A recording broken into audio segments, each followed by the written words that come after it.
भोपाल से प्रस्तुत हैं प्रादेशिक समाचार। नमस्कार, समाचारों के साथ मैं जितेंद्र रघुवंशी। पहले मुख्य समाचार। मुरैना में 3 दिवसीय कृषि मेला शुरू। मुख्यमंत्री शिवराज सिंह चौहान ने कहा, यह केवल कृषि मेला नहीं, किसानों की आय दुगनी करने का महायज्ञ। प्रधानमंत्री ने चेन्नई मैसूर वंदे भारत एक्सप्रेस और भारत गौरव काशी दर्शन रेलगाड़ियों को झंडी दिखाई। कहा, वंदे भारत रेलगाड़ी नए भारत की पहचान। प्रदेश में खाद्य वितरण की शिकायतों के बाद सक्रिय हुए अधिकारी विभिन्न जिलों में गोदामों का दौरा कर दिए जरूरी निर्देश। और खंडवा जिले में बाल मृत्यु दर में कमी लाने के मकसद से शुरू होगा सांस अभियान। अब समाचार विस्तार से। केंद्रीय कृषि और किसान कल्याण मंत्रालय मध्य प्रदेश सरकार के सहयोग से मुरैना में 3 दिन का कृषि मेला और प्रदर्शनी आयोजित कर रहा है। किसान मेले का उद्देश्य किसानों को सरकार की किसान अनुकूल नीतियों से अवगत कराना और उन्हें अपनी आय दोगुना करने के लिए नई प्रौद्योगिकी के बारे में जानकारी देना है। केंद्रीय कृषि मंत्री नरेंद्र सिंह तोमर और मुख्यमंत्री शिवराज सिंह चौहान ने कृषि मेले का शुभारंभ किया। इस अवसर पर मुख्यमंत्री शिवराज सिंह चौहान ने कहा कि खेती को फायदे का धंधा बनाने के लिए प्रधानमंत्री नरेंद्र मोदी जी की जो पहल है, उसके अंतर्गत मशीनों, टेक्नोलॉजी व आधुनिक पद्धतियों का उपयोग कर किसानों की आय कैसे दुगनी की जाए, इस संबंध में विशेषज्ञों की सलाह और मार्गदर्शन मिलेगा।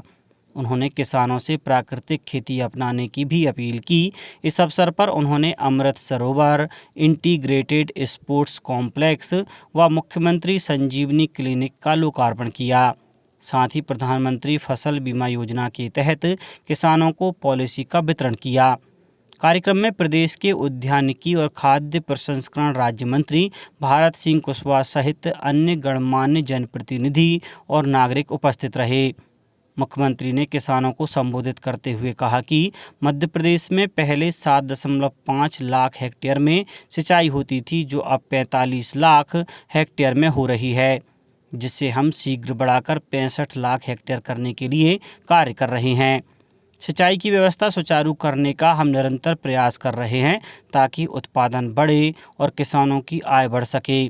साथ ही उत्पादन की लागत को कम करने के लिए भाजपा की हमारी सरकार बैंकों के माध्यम से 0% पर किसानों को ऋण देने का कार्य कर रही है। उन्होंने प्रधानमंत्री नरेंद्र मोदी और केंद्रीय कृषि मंत्री तोमर का मध्य प्रदेश के किसानों की ओर से अभिनंदन करते हुए कहा कि इस वर्ष गेहूं को 2125 रुपये प्रति क्विंटल के समर्थन मूल्य पर खरीदा जाएगा। प्रधानमंत्री नरेंद्र मोदी ने बेंगलुरु में नाद प्रभु केम्पेगौड़ा की 108 फुट ऊंची कांस्य प्रतिमा स्टैच्यू ऑफ प्रॉस्पेरिटी का अनावरण किया। इससे पहले श्री मोदी ने शहर में केम्पेगौड़ा अंतर्राष्ट्रीय हवाई अड्डे के टर्मिनल 2 का उद्घाटन किया। उन्होंने KSR रेलवे स्टेशन पर चेन्नई मैसूर वंदे भारत एक्सप्रेस और भारत गौरव काशी दर्शन रेलगाड़ी को झंडी दिखाकर रवाना किया। जनसभा को संबोधित करते हुए प्रधानमंत्री ने कहा कि कनेक्टिविटी भारत के विकास में महत्वपूर्ण भूमिका निभाएगी। वहीं कर्नाटक को पहली वंदे भारत एक्सप्रेस रेलगाड़ी मिलने पर कहा कि वंदे भारत रेलगाड़ी नए भारत की पहचान है। उन्होंने कहा कि यह बेंगलुरु के लोगों की आवश्यकता है। श्री मोदी आंध्र प्रदेश के विशाखापत्तनम में अनेक परियोजनाओं की आधारशिला रखेंगे। वे तेलंगाना के रामगुंडम में RFCL प्लांट देखने जाएंगे। प्रधानमंत्री रामगुंडम में कई परियोजनाओं की आधारशिला रखेंगे। विश्व प्रसिद्ध पर्यटन नगरी खजुराहो में अगले साल 23 से 25 फरवरी तक G20 के सांस्कृतिक कार्य समूह की बैठक होगी। इसमें G20 सदस्य देशों के राष्ट्रीय अध्यक्ष सहित 200 से ज़्यादा प्रतिनिधि शामिल होंगे। बैठक में प्रधानमंत्री नरेंद्र मोदी भी हिस्सा लेंगे।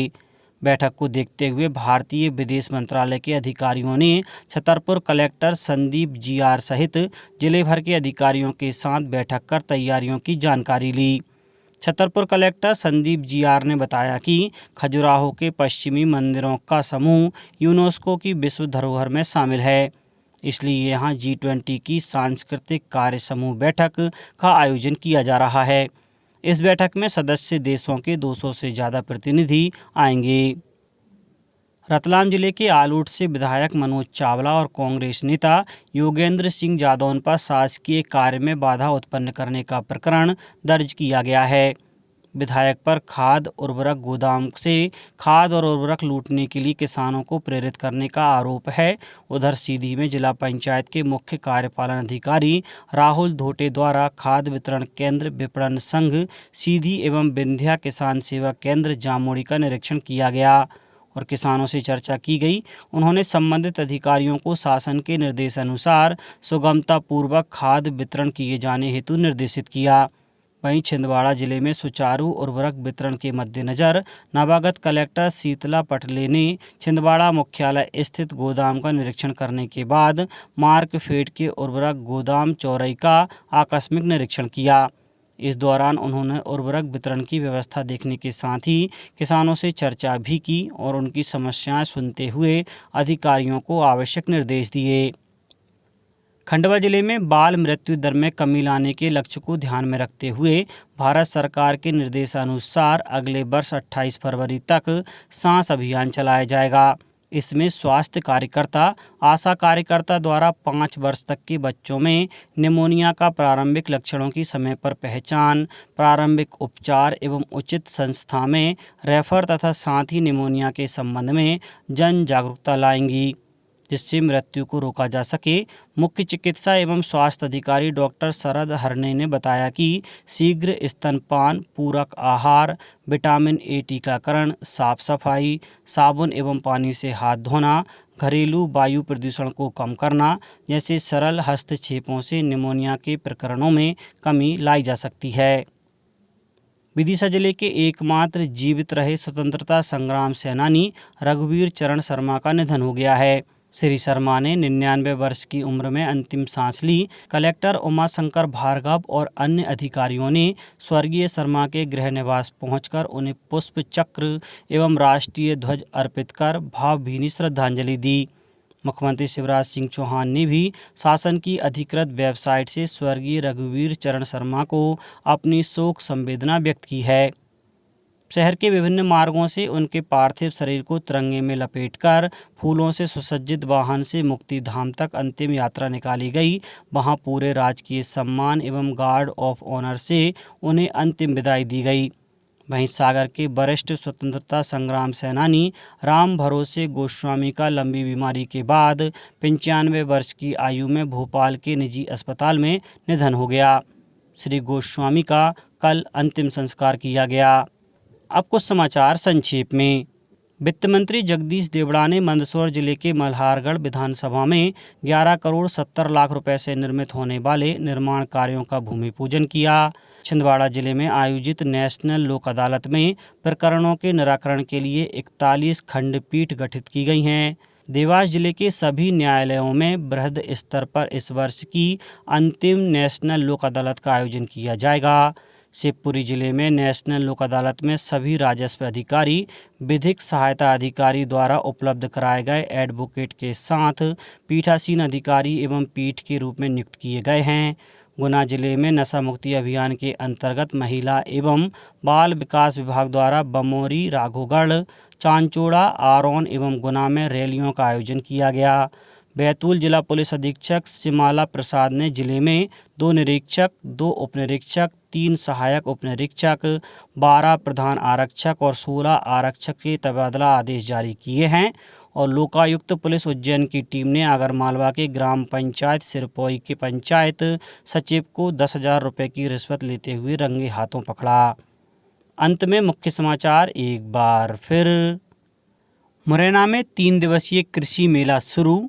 मुख्यमंत्री शिवराज सिंह चौहान ने कहा, यह केवल कृषि मेला नहीं, किसानों की आय दुगनी करने का महायज्ञ।